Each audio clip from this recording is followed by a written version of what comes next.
Bienvenidos a su canal de la Iglesia Bíblica Bautista, Razón para Vivir, con el pastor Jared Suárez.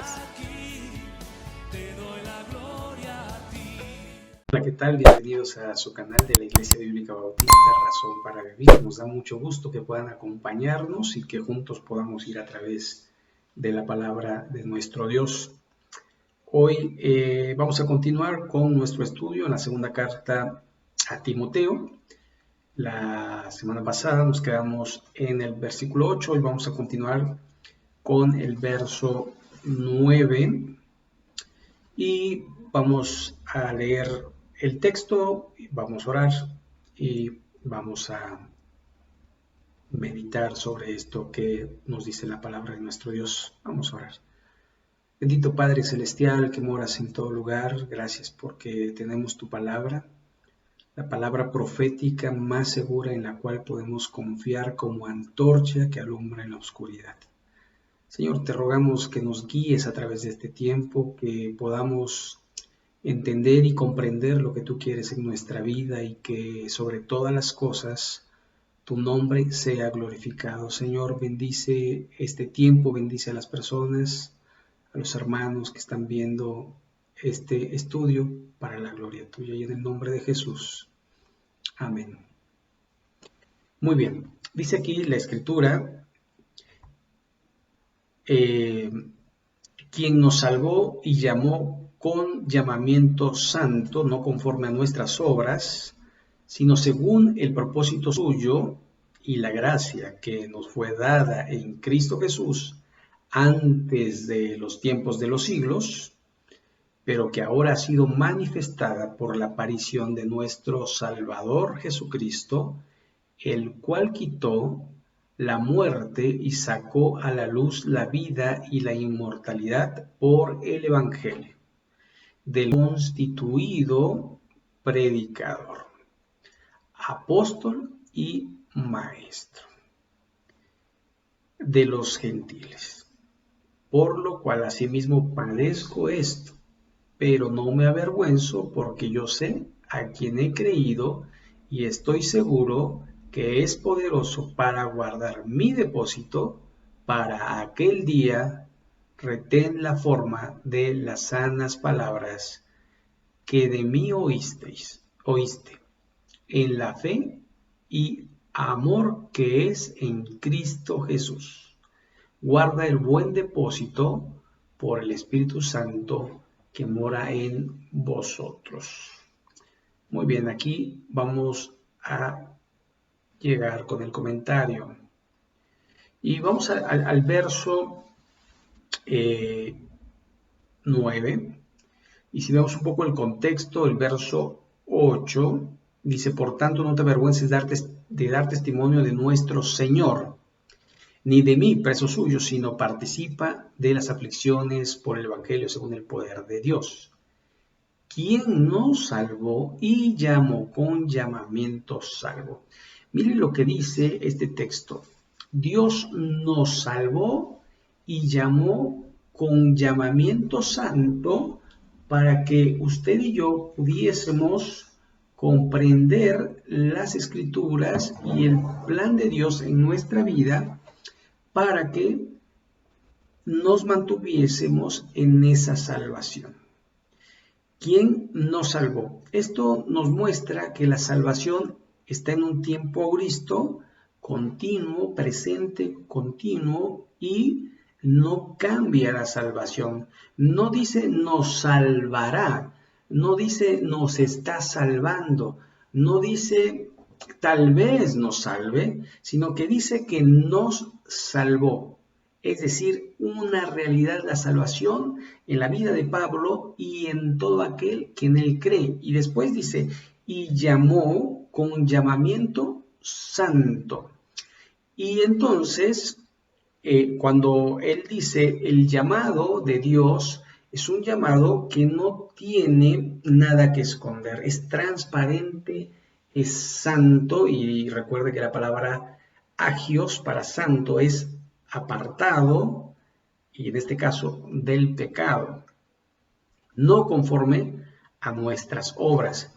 Y es que, de alguna forma, el Señor Jesucristo nos mostró un poquito el proceso de la salvación porque Él a muchos llamó. De hecho, la Biblia, Jesucristo, nuestro Señor hablando, dice, muchos son llamados, pocos son los escogidos. Entonces, Él nos muestra el ejemplo cuando llama, por ejemplo, a Mateo, cobrador de impuestos, Leví. Le dice, deja todo, ven y sígueme. Y dejó las mesas y siguió al Señor. A Pedro, a Juan, a Jacobo, les dijo, síganme, los haré pescadores de hombres. Y dejaron sus oficios y dejaron todo y siguieron al Señor. También llamó a Judas, el llamado Iscariote. Y él fue llamado, pero no fue salvo. Y de alguna manera, no metiéndose tanto, ¿verdad?, en la doctrina de la soteriología, sino más bien en el asunto de que la salvación es por gracia. Porque si fuera por obras, ¿qué tendríamos que hacer para ser salvos? Y entonces muchas religiones lo ponen de esa forma, de tal manera que tienes que guardar el judaísmo, los mandamientos de Moisés, las tradiciones y todo lo que conlleve ser judío. Si vamos al catolicismo, tienes que guardar las tradiciones, los dogmas y los sacramentos. Si vas a los testigos de Jehová, pues tienes que ser un buen testigo, dar tiempo de tu vida para trabajar en el evangelio, es decir, predicar la doctrina de los testigos de Jehová, y entonces así te vas a hacer salvo. Los mormones, tu diezmo, tienes que dar el diezmo sí o sí para que seas salvo. Y tengo las manos así porque prácticamente todas las religiones lo tienen a uno atados, como si uno estuviera con unas esposas en la mano, donde uno no puede hacer otra cosa más que la religión dicta, y esto se vuelve prácticamente esclavitud. Pero el Señor Jesucristo dijo que Él nos haría libres y nos ha dado la libertad en Cristo para nosotros elegir y tomar decisiones correctas para Él, no para la religión. Hay otras religiones, ¿verdad?, que pues te tienen, no puedes ser salvo todavía, sino que tienes que hacer esto, todavía no, y mira, tienes que ser un verdadero discípulo, y los discípulos pues dan dinero, dan propiedades, dan esto, dan aquello. Entonces eso es mentira, porque dice la Biblia, ¿quién nos salvó y nos llamó con llamamiento santo? Es decir, sin condiciones, sin una cláusula con letras pequeñitas, ¿verdad? No, Él es transparente, Él es fiel y verdadero. Y dice, y la gracia que nos fue dada en Cristo Jesús antes de los tiempos de los siglos. Y aquí podríamos entrar en un tema que tiene que ver con la predestinación, la elección. Sin embargo, vamos a concentrarnos en la gracia. Charis. Esta gracia que nos fue dada es lo que dice Efesios 2:8, porque por gracia sois salvos por medio de la fe, y esto no es de vosotros, sino que es un don de Dios. Pero la gracia también nos fortalece. A Pablo se le dijo, bástate mi gracia, porque mi poder se perfecciona en tu debilidad. Y el apóstol Pablo también dijo, por la gracia de Dios soy lo que soy. Entonces, nos ha sido dada la gracia, el favor de Dios, para andar en el camino, verdad y vida, que es Cristo Jesús. Y hay que enfatizar, no es por nuestras obras, sino por la obra que hizo Cristo en la cruz del Calvario. Así que, y la gracia que nos fue dada en Cristo Jesús antes de los tiempos, de los siglos, es decir, Dios ya sabe y ya sabía quién había de creer. De hecho, cuando nosotros vemos allí en la elección de los 12, y dice, y Judas el que le iba a entregar, ya lo sabía. Y por eso tenemos profecías, y por eso tenemos eventos del porvenir que nos muestran lo que Dios ya planeó para este mundo.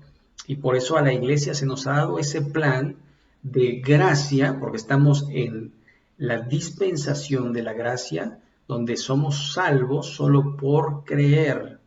Pero se acabará la gracia y vendrá el anticristo y la tribulación, y nosotros debemos por esa razón predicar, no solo porque vienen aquellos tiempos angustiosos, sino porque gente muere diariamente y sin Cristo, sin su gracia, está perdido. Así que es una de las razones. Verso 10. Pero que ahora ha sido manifestada por la aparición de nuestro Salvador Jesucristo, el cual quitó la muerte y sacó a luz la vida y la inmortalidad por el Evangelio. Y entonces nos muestra que el Señor Jesucristo es la gracia que de alguna manera apareció para nacer en este mundo de una manera milagrosa a través de una virgen en un lugar determinado antes por los profetas, ya lo habían dicho, oh Belén, Efrata, Miqueas 5:2, y de alguna manera vemos cómo el Cordero de Dios, cuando lo ve Juan, el Bautista, dice el Cordero de Dios que quita el pecado del mundo, estaba predestinado, estaba destinado, estaba dado para ser y hacer. Y este Señor, Jesucristo, nuestro Señor, dice que el cual quitó la muerte, porque Él venció la muerte. Recuerden que Él fue sepultado, pero al tercer día resucitó para darnos vida juntamente con Él.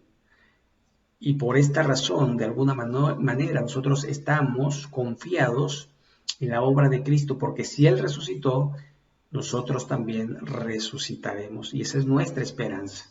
Y no tiene que ver con lo que nosotros podamos llegar a hacer, sino con lo que Él hizo, porque Él es Dios y Él es todopoderoso. Y sacó a luz la vida y la inmortalidad por el Evangelio. Es a través del Evangelio. Ahora, muchos confunden, ¿no? Porque en su religión le han enseñado que el Evangelio de hoy, ¿no? Dicen. Y entonces leen una porción del Evangelio de Lucas, del Evangelio de Juan, etcétera, etcétera. Y entonces se quedan con que el Evangelio es una lectura de un pasaje de la Escritura, cuando Evangelio es las buenas nuevas de salvación, que Cristo murió por los pecadores, que Cristo derramó su preciosa sangre para que nosotros pudiésemos vivir, para que nosotros no fuésemos condenados. El justo, Cristo, por los injustos. Nosotros, Él pagó nuestra deuda, la deuda del pecado, que es la muerte, porque la Biblia dice allí en Romanos 6:23, porque la paga del pecado es muerte, mas la dádiva de Dios es vida eterna en Cristo Jesús, Señor nuestro. Así que es a través del Evangelio que es quitado esto, y después dice, el cual quitó la muerte y sacó a luz vida, la vida y la inmortalidad por el Evangelio. Por eso nosotros creemos que si morimos el día de hoy, estaremos en su presencia. Así como el ladrón en la cruz, cuando le dijo Jesús, de cierto te digo, hoy estarás conmigo en el paraíso, después que éste le hubiera pedido, le hubiera suplicado, acuérdate de mí, cuando vengas en tu reino. Él le dice, no tienes que esperar tanto, hoy estarás conmigo en el paraíso. Por eso, de alguna manera, creemos que si vivimos, pues le alabaremos, y si morimos, estaremos en su presencia. Verso 11, del cual yo fui constituido predicador, apóstol y maestro de los gentiles. Gentil es aquella persona que no es judía, ¿verdad? Por eso en el proceso que dejó allí en el libro de los Hechos, capítulo 1, el verso 8, cuando dice, pero recibiréis poder cuando haya venido sobre vosotros el Espíritu Santo y me seréis testigos en toda Judea, en Jerusalén, en Samaria, perdón, dice en Jerusalén, en toda Judea, en Samaria y hasta lo último de la tierra. Entonces el proceso, y posteriormente lo vimos, que allí en Jerusalén empezó la iglesia. El concilio que se ve en el capítulo 11 del libro de los Hechos son los apóstoles dando directrices de cómo iban a tratar a los gentiles, y de allí en adelante viene la persecución y la iglesia, pum, y el apóstol Pablo empieza a predicar por toda el Asia Menor, a las 7 iglesias, y empieza de alguna manera a ir hasta Roma predicando a los gentiles, porque Cristo y nuestro Dios no es un Dios solo de judíos, sino de criaturas, y Él quiere salvar al mundo. Por eso dice la Escritura: de tal manera amó Dios al mundo, que ha dado a su Hijo unigénito, para que todo aquel que en Él cree no se pierda, mas tenga vida eterna. Y después el verso 12, por lo cual asimismo padezco esto, pero no me avergüenzo, porque yo sé a quién he creído. Y estoy seguro que es poderoso para guardar mi depósito para aquel día. No me avergüenzo, dice en el verso 12, asimismo padezco esto. ¿Qué es esto? La cárcel.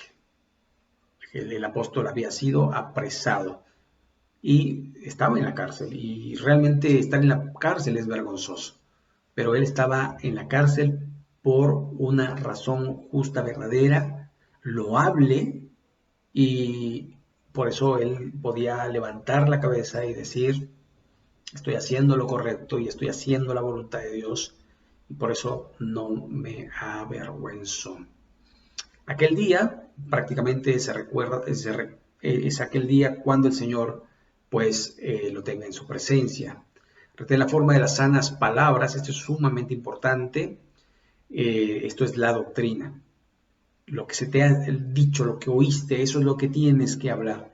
No inventes, a ti no te parece, a ti no crees, a ti esto o aquello, porque muchas veces en nuestra experiencia empezamos a pensar: no, como que yo creo que es esto, como que yo creo que es aquello. No, es lo que dice la Escritura. Por eso retén la forma, y es decir, no cambies la forma de las palabras que de mí oíste en la fe y en amor que es en Cristo Jesús. ¿Se da cuenta? La sana doctrina es decir lo que la Biblia dice, no lo que la religión dice, porque las religiones van cambiando, ¿verdad? Por ejemplo, un día se le ocurrió a la iglesia tradicional que había purgatorio.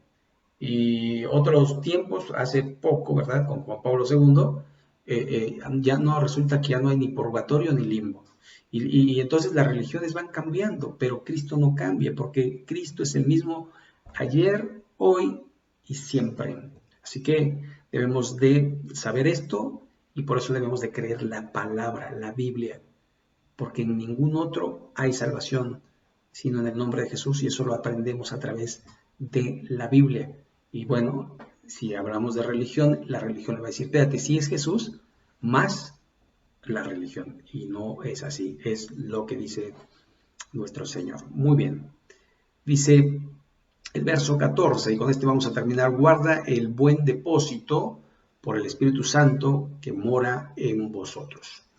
Y entonces habla como si fuera un recipiente, Timoteo, y dice: guarda bien el depósito, es decir, cuando en 1 Corintios capítulo 3 dice: o ignoráis que vuestro cuerpo es templo del Espíritu Santo, que no sois vuestros, que sois de Dios, que habéis sido comprados por precio. Entonces dice: guarda bien tu cuerpo para ser usado para la gloria y la honra de Dios. Y dice: por el Espíritu que mora en vosotros. No contristáis al Espíritu que mora en vosotros. Por eso cuando allí en Efesios 4:20 dice: no contristéis al Espíritu, bueno, porque dice: no os embriaguéis con vino, en el cual hay disolución, antes bien sed llenos con el Espíritu Santo. Y bueno, lo que está diciendo es: no estropees la obra del Espíritu Santo en tu vida, ingiriendo cosas que te van a desequilibrar, que no te van a hacer estar cuerdo, y que de alguna manera van a deshonrar tu cuerpo. Y el pecado en sí deshonra el cuerpo, y por eso no debemos deshonrar el cuerpo. Y es algo que solamente se va a lograr con la ayuda de Dios y en dependencia de Dios y para la gloria de Dios. Así que aquí le vamos a dejar. Esperemos que pueda ser de utilidad para su vida. Y bueno, ya sabe, si le gusta, dele like. Y si no le gusta, pues estamos de acuerdo también en ello. Y recuerde que también puede dejarnos su motivo de oración, también puede suscribirse y también puede, pues de alguna manera, seguir escuchando y viendo estos videos. El próximo miércoles vamos a estar también hablando de la siguiente parte de Timoteo, la segunda carta, y el domingo vamos a estar en Ezequiel, en el profeta Ezequiel, en el capítulo 24. Así que, pues sin más, hasta la próxima, que Dios les bendiga. Y antes de despedirnos, pues vamos a orar y así culminaremos. Bendito Dios, gracias por tu palabra, gracias por las personas que lo han escuchado.